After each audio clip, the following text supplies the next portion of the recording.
오늘 출근길 아니면 조용히 혼자만의 시간을 가지면서 이 방송을 켜신 여러분 정말 잘 오셨습니다. 자, 이걸 한번 파헤쳐 보죠. 네, 오늘 다룰 자료가 진짜 뼈를 때리는 내용이 한가득이거든요. 맞아요. 오늘 우리가 깊이 있게 탐구할 주제는 흔한 업계 소식이나 단순한 기술 업데이트가 아닙니다. 그 거대한 생태계가 도대체 어떻게 살아남는지, 그리고 치열한 자본 흐름 속에서 파편화된 사람들을 어떻게 하나의 목표로 모아내는지 아주 현실적인 생존 가이드라고 할 수 있죠. 정확합니다. 오늘 분석할 출처는 카르다노의 창립자죠. 찰스 호스킨슨이 진행한 라이브 스트리밍 영상입니다. 카르다노 펀딩 2026이라는 제목의 트랜스크립트인데요. 겉으로만 보면 그냥 특정 암호화폐 생태계의 예산 편성 이야기처럼 들리실 수 있어요. 그렇죠. 근데 여기서 정말 흥미로운 점은 이 자료가 단순한 기술적 불평이 아니라는 겁니다. 분산화된 시스템이 살아남기 위해서 어떻게 중앙집중식 효율성을 확보해야 하는가, 이런 거시적인 질문을 던지고 있거든요. 네. 그래서 오늘 이 깊은 탐구의 미션은 분명합니다. 거대한 기술 생태계가 어떻게 자금을 조달하고 마케팅하는지 그 전략적 마스터 클래스를 여러분께 제공하는 겁니다. 자료 초간을 보면 이 전체 상황을 이해하기 쉬운 프레임워크가 하나 등장하죠. 네, 바로 IUE 프레임워크입니다. 인프라, 유틸리티, 경험을 뜻하는데요. 지금 듣고 계시는 분들도 각자 몸담고 있는 비즈니스를 떠올려 보시면 이해가 빠를 겁니다. 아주 직관적인 개념이잖아요. 맞아요. 인프라가 그 아주 넓고 튼튼한 고속도로를 까는 일이라면 유틸리티는 그 고속도로 옆에 사람들이 일부러 찾아올 만한 상점이나 테마파크를 짓는 거죠. 그렇죠. 그리고 마지막 경험이라는 건 사람들이 그 상점에 오고 싶게 만드는 화려한 마케팅이나 매장 문을 열고 들어갔을 때 겪는 아주 매끄러운 서비스 환경을 말합니다. 그런데 여기서 현재 카르다노가 겪고 있는 아주 치명적인 불균형이 드러납니다. 역사적으로 이 생태계의 재무는 첫 번째 계층인 인프라, 그러니까 I에만 과도하게 집중되어 왔거든요. 고속도로 까는 데만 돈을 다 썼다는 거네요? 정확해요. 기술적으로 보면 하스켈, 러스트, 고언어 기반의 노드들이나 플루토스, 이컨 같은 훌륭한 인프라를 완성했습니다. 근데 문제는 그 인프라 자체가 오픈소스라는 거잖아요. 무료니까 수익 모델이 없죠. 맞습니다. 자료를 보면 노드팀 하나를 운영하는데 연간 100만 달러에서 많게는 500만 달러가 듭니다. 와, 엔지니어가 10명에서 40명이나 투입되니까요. 네. 근데 사용자가 통행료를 내지 않으니까 상업적 수익은 0인 겁니다. 훌륭한 도로만 깔려 있고 목적지가 없다면 대체 무슨 소용이냐는 본질적인 논점이 여기서 나오는 거죠. 뼈 아프네요. 실제로 그 훌륭한 인프라를 가지고도 현재 TBL, 그러니까 총 예치 금액이 1억 5천만 달러 수준에 불과하잖아요. 기초공사만으로는 이 낮은 지표를 극복할 수 없다는 게 증명된 셈입니다. 그러니까 당연히 두 번째 계층인 유틸리티, 유를 살리는 쪽으로 시선이 옮겨가야죠. 아, 여기서 그 유명한 단어가 나옵니다. 트랜스크립트를 보면 호스킨슨이 현재 카르다노의 디앱과 디파이 생태계를 가리켜서 슬픈 판다라고 묘사하거든요. 슬픈 판다. 참 밈 같고 유쾌한 표현인데 속사정은 전혀 귀엽지가 않죠. 그렇죠. 월간 활성 사용자 수나 총 이치 금액, 일일 트랜잭션 같은 객관적 지표들이 시장에서 엄청나게 고전하고 있다는 걸 스스로 인정하는 잔혹한 현실 점검이니까요. 리더가 그렇게 치부를 드러냈다는 건 해결책도 그만큼 파격적이라는 뜻 아닐까요? 맞아요. 생태계가 더 이상 눈먼 돈, 그러니까 무상지원금을 줘서는 안 된다는 아주 논쟁적인 주장이 나옵니다. 산타클로스 역할을 끝내겠다는 거군요. 네, 재무부가 냉혹한 전략적 투자자로 나서야 한다는 겁니다. 승자와 패자를 명확히 가려내서 선택된 프로젝트 토큰들의 10%에서 30% 물량을 대량 매입해 가중 인덱스를 구성해야 한다고 제안하죠. 제가 이 부분을 읽으면서 진짜 소름 돋았던 게 그냥 투자만 하는 게 아니잖아요. 어마어마한 조건, 이른바 꼬리표가 붙습니다. 벤처 캐피탈 자금에 공짜가 어디 있겠어요? 그러니까요. 투자를 받는 대가로 프로젝트 팀들은 운영비와 급여를 삭감하는 뼈아픈 구조조정을 받아들여야 합니다. 중복 인력도 감축해야 하고요. 네, 거기다 기술적으로는 비트코인 디파이나 미드나잇 같은 프라이버시 프로젝트랑 의무적으로 통합해야 한다는 전략적 조건도 붙습니다. 근데 가장 핵심은 이거죠. 수수료 수익의 일부를 떼어내서 카르다노의 기축 통화인 에이다를 매입하게 한 다음 그걸 다시 재무부에 기부해야 한다는 겁니다. 와, 이거 진짜 여러분 한번 생각해 보세요. 재무부가 투자하고 성공한 프로젝트가 수익으로 다시 에이다를 사서 재무부를 채워주고 외부 자금 없이 생태계 스스로 자금을 조달하는 완벽한 플라이휠 구조잖아요. 상업적으로는 이보다 완벽할 수 없죠. 하지만 여기서 한 가지 딜레마가 생깁니다. 어떤 거죠? 애초에 분산화라는 건 수평적이고 평등한 이상주의를 바탕으로 하잖아요. 그런데 재무부가 특정 프로젝트를 콕 집어 승자와 패자를 결정하고 강력하게 자원을 통제한다면 과연 이게 탈중앙화가 맞느냐는 철학적 충돌이 생기겠네요. 맞아요. 그래서 투명한 지표가 절대적으로 필요한 겁니다. 객관적인 지표로 패자를 가려내는 아주 아픈 과정을 거쳐야만 유틸리티 생태계가 살아날 수 있다는 거죠. 자, 그럼 이제 고속도로 옆에 훌륭한 상점까지 투자해서 지었다고 쳐보죠. 그럼 프레임워크의 마지막, 경험 계층으로 넘어가야 합니다. 마케팅과 온보딩의 영역이죠. 네, 자료를 보면 외부 비평가들이 카르다노를 유령 체인이라고 부른다면서 왜 그런 조롱을 받는지 분석하는 대목이 나옵니다. 이유가 참 허탈하더라고요. 콘텐츠 크리에이터나 앰버서더들한테 보상을 전혀 안 줬으니까요. 맞아요.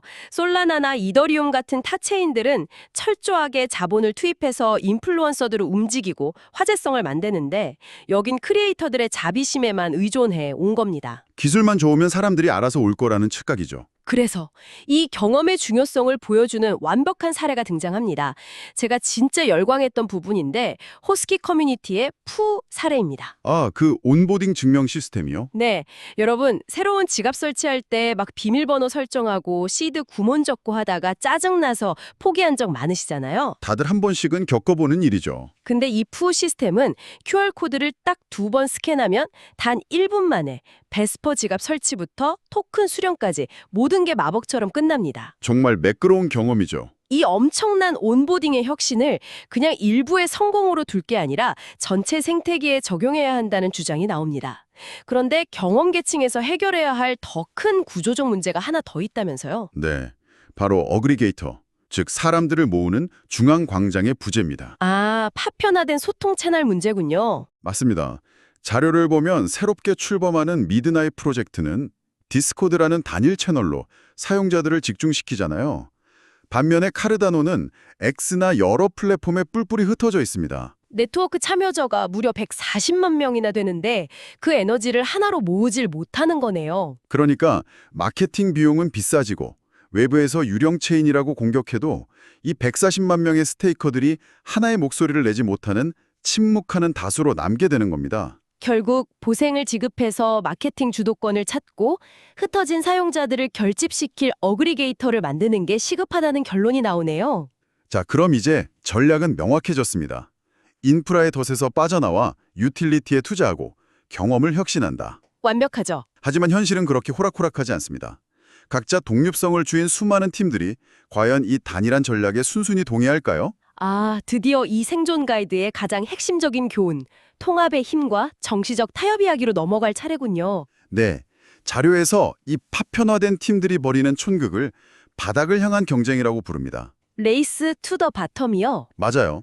독립성만 내세우는 팀들이 재무부 자금을 타내려고 서로 단가를 계속 낮추면서 경쟁하는 현상입니다. 질을 포기하더라도 싼 가격을 부르는 시기죠. 결국 누구도 제대로 된 수익을 내지 못하고 쓰레기 결과물만 양산하는 구조적 실패를 낳게 됩니다. 모두가 죽는 제살깎기네요. 이걸 어떻게 극복해야 할까요?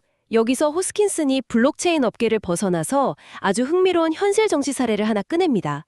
바로 미국 와이오밍주의 줄기세포 자유법안 사례예요. 이 대목이 시사하는 바가 정말 크죠. 네, 지금 미국이 역사상 가장 극심하게 분열된 시기잖아요. 민주당과 공화당이 사사건건 부딪히고 있는데 그렇죠. 의사 면허 보호 같은 아주 복잡하고 윤리적인 문제가 얽힌 법안이었거든요. 맞아요. 그런데 놀랍게도 이 법안이 하원 59대 0, 상원 31대 0으로 통과됐습니다. 위원회에서도 9대 0이었고요. 전부 만장일치네요. 네, 극단적인 대립 속에 있는 정치인들조차도 명확한 목표 앞에서는 완벽하게 타협하고 협력할 수 있다는 걸 보여준 겁니다. 그야말로 협력의 마스터 클래스죠. 그리고 이 정치적 타협의 교훈이 카르다노 내부에서 어떻게 적용되었는지 보여주는 강력한 사례가 바로 이어집니다. 펜타드, 그러니까 통합 의사결정 기구와 서클 통합 사례죠. 아, 코인이나 서클의 메이저 스테이블 코인을 생태계로 가져오는 문제였죠. 네, 분산된 팀들이 서로 책임을 미루느라 무려 4년 동안 논의가 지지부진했습니다. 단 한 발짝도 못 나갔죠. 4년이요? 블록체인 시장에서 4년이면 진짜 영겁의 시간인 게. 맞아요. 그런데 펜타드라는 통합기구를 만들어서 단일한 목소리로 협상에 나섰더니 그 4년 묵은 체증이 단 84일 만에 해결됐습니다. 와, 4년 대 84일. 이 속도의 차이가 바로 파편화된 토론과 통합된 비전의 파괴력 차이군요. 조루빈의 메타마스크 사례도 마찬가지입니다. 초기 이더리움 창립자들이 완벽한 기술 인프라만 고집할 때 조루빈은 유틸리티와 경험의 자본을 쏟아부어서 전략적으로 팀워크를 구축했죠. 그 통합된 비전이 4천만 명의 사용자를 끌어들인 기적을 만든 거고요. 개발자, 유틸리티 빌더, 마케터가 서로 다름을 인정하면서도 마치 하나의 거대한 기업처럼 일사빌란하게 움직이는 중앙집중식 효율성이 반드시 필요하다는 결론에 도달하게 되네요. 맞습니다. 네, 오늘 긴 시간 동안 정말 깊은 이야기를 나누었습니다. 오늘 다룬 내용은 단순한 기술 이야기가 아닙니다. 지금 방송을 듣고 계신 여러분이 기업의 리더든 작은 커뮤니티 운영자든 아니면 프리랜서든 간에 적용되는 보편적인 비즈니스 진리죠. 완벽한 제품, 즉 인프라만 만드는 데 집착하고 그걸 포장해서 알리는 경험에 투자하지 않으면 결국 도태된다는 냉혹한 진리입니다. 맞습니다.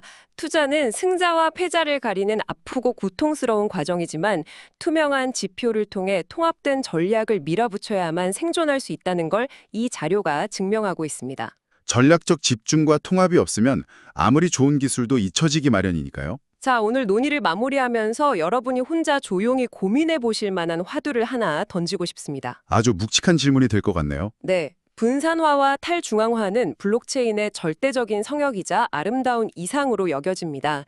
하지만 만약 이 생태계가 치열한 시장에서 살아남기 위해 특정 위원회가 승자와 패자를 결정하고 강력하게 자본을 통제하는 중앙집중식 효율성을 어쩔 수 없이 선택해야만 한다면 딜레마에 빠지는 거죠. 네, 우리는 과연 어느 시점부터 그것을 더 이상 탈중앙화라고 부를 수 없을까요? 효율성과 생존을 얻기 위해 이들이 결국 포기하게 될 진짜 보이지 않는 대가는 무엇일지 한번 깊이 고민해 보시기 바랍니다. 기술의 이상과 현실의 생존이 부딪히는 지점을 잘 보여주는 질문이네요. 자, 오늘 준비한 깊이 있는 탐구는 여기까지입니다. 차가운 자본과 전략 이야기 속에서 생존을 향한 치열한 딜레마가 여러분께도 흥미로운 영감을 주었기를 바랍니다. 끝까지 귀 기울여 주셔서 감사합니다. 다음에도 지적 호기심을 채워줄 훌륭한 자료를 들고 돌아오겠습니다. 긴 시간 함께해 주셔서 깊이 감사드립니다. 다음 시간에 뵙겠습니다.